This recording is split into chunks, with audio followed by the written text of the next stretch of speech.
what it do, what go down. It's your boy Don Otaku, aka Don Solo, aka Solo the Don, aka Solo D Swaggy, aka the Prince of All Saiyans. Today, I wanted to make a video showcasing the games I'm looking forward to in January, February, and March, which means you, yes you, should be also looking forward to these games as well. That logic checks out, right? Anyways, I'll be going over a quick rundown for each game in order of their release date, so let's just go ahead and get right into it.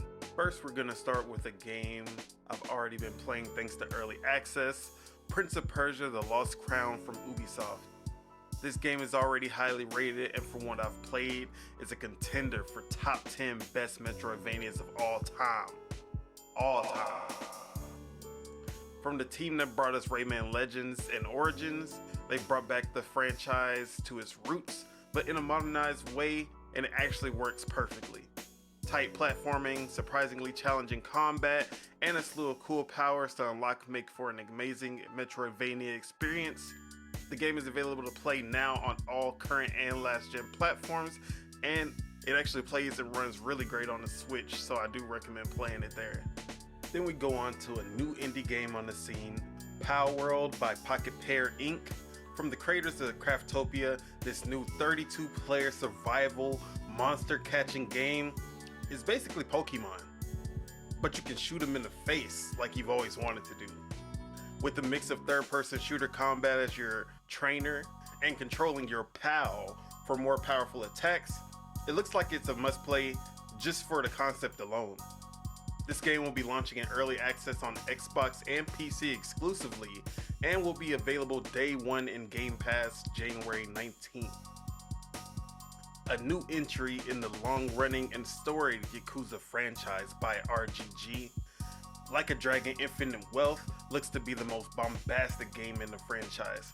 This entry will see the original game's protagonist Kiryu and the new protagonist of the Like a Dragon game, Ichiban, teaming up to go on an adventure in Hawaii, outside of Japan for the first time in the series.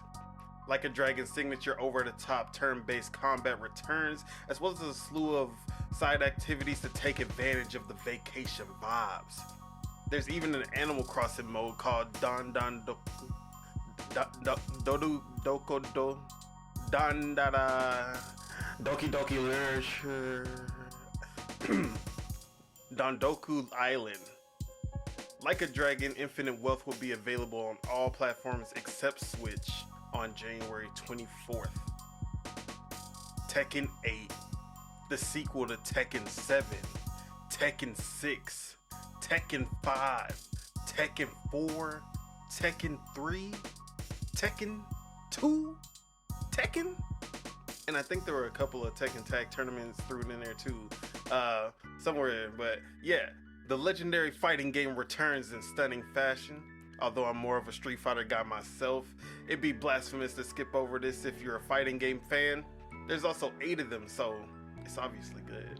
Like, Tekken 8 will be available for Xbox Series, PS5, and PC on January 26th. This next game has been getting killed by the media and jaded fans who didn't want to see Rocksteady make a live service game. But I'm here to tell you that you shouldn't listen to them. You should listen to me. No, I'm just kidding. But I'm here to tell you that I have played Suicide Squad Kill the Justice League, and I had a great experience with it. With some very unique, fun, fluid, traversal mechanics, it's fun to just fly, teleport, grapple hook, or jump your way through the city of Metropolis. Each of the 4 characters have vastly unique movement and playstyles, with some like Captain Boomerang feeling so good to play with that it rivals Batman and Spider-Man in their respective games.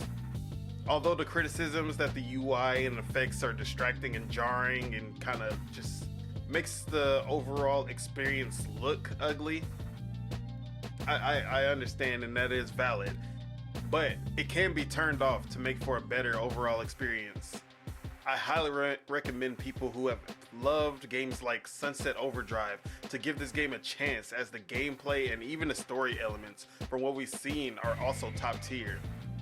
Suicide Squad Kill the Justice League arrives on Xbox Series, PS5, and PC February 2nd.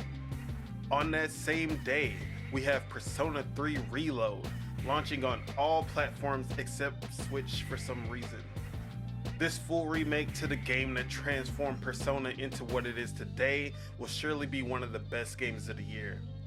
If you like amazingly stylized and over-the-top turn-based combat, life sim elements, and activities to enjoy outside of battle, if you like Pokemon but want demons with giant phallic entities protruding from their pelvic region instead of a cute little mouse, if you like teenage anime girls you're probably too old to be simping for, well, this is 100% the game for you. It's not weird, I promise. Persona 5 Reload will be day one in Game Pass on Xbox and PC. Final Fantasy VII Rebirth is part 2 to the remake of one of the most beloved games of all time. Although I don't like the fact that Square Enix is essentially getting away with selling a single remake for $210 after paying for all 3 parts, I can't deny the quality of the product. All your favorite scenes and locations beautifully remade, along with new scenes and story elements fans didn't see coming. It's something like a dream come true for most fans. This part will also be a huge open world where you'll have hundreds of hours of content to play, and will also contain some of the most heart-wrenching parts of the story. Final Fantasy VII Rebirth will launch exclusively on PS5, February 29th. Alright, now we're just gonna do a few quick ones before we get to my most anticipated game of the first quarter, and maybe of the entire year. Life by You is The Sims' up-and-coming competitor, headed up by the lead of The Sims 2 and 3, which were my favorite installments in the franchise. As a secretly huge The Sims fan, The Sims 4 was a huge downgrade in many ways, so Life by You attempts to give the fans exactly what they wanted it to be, with an open world and a lot more customization options, including real dialogue and conversations between characters, which you can also fully customize. Life by You launches in early access March 5th, only on PC.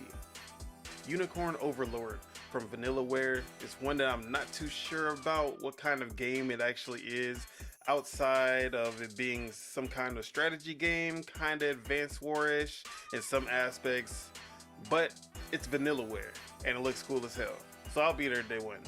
Unicorn Overlord launches March 8th on all platforms except PC. Rise of the Ronin is the great value version of Ghost of Tsushima basically, but it looks good enough to hold you over until Ghost of Tsushima 2 finally releases, which doesn't seem to be soon at all. Rise of the Ronin launches exclusively on PS5, March 22nd. On that same day, Princess Peach Showtime will launch exclusively on the Nintendo Switch. This will take Princess Peach on an adventure in a play-like setting where she will don many costumes that give her different abilities and fighting styles, such as Kung Fu Peach and Sword Fighter Peach. It seems more like a side-scrolling beat-em-up than it is a platformer like Mario usually is, and I'm all for it. Now on to my most anticipated game of the first quarter. No, probably of the year. It's Dragon's Dogma 2, baby! The first game was a cult hit and never really blew up, so I never thought we would actually get a proper sequel to it. Even more so, I never thought we'd get a sequel that looks this good. Capcom is putting proper respect on this game, and it shows. This open world RPG will see most of the mechanics and classes from the original game return, such as the pawns who act as companions in your journey that you can customize, level up, and can be used by other players online as their own party member. Using another player's pawn has the advantage of helping you in situations that they have already experienced. Say you clear a cave with your pawn and you guys run into a bunch of traps. When someone uses your pawn and goes to the same cave that you cleared, the pawn will warn that player about the traps beforehand. It's a very cool, unique mechanic, and although I would prefer full co-op with other players, it kind of fills that gap. You will also pick a class at the start of your journey, but as you level up, you'll be able to switch your class and even advance into more of a hybrid with another class, making your playstyles more and more unique and robust. I can't wait for this game, and unfortunately for Rise of the Ronin and Princess Peach, this game also launches March 22nd on Xbox Series, PS5, and PC, which means those games will not be getting played anytime soon. That is it. Those are the games that I am looking forward to in the first quarter of 2024, which means you should be looking forward to those as well. Or else.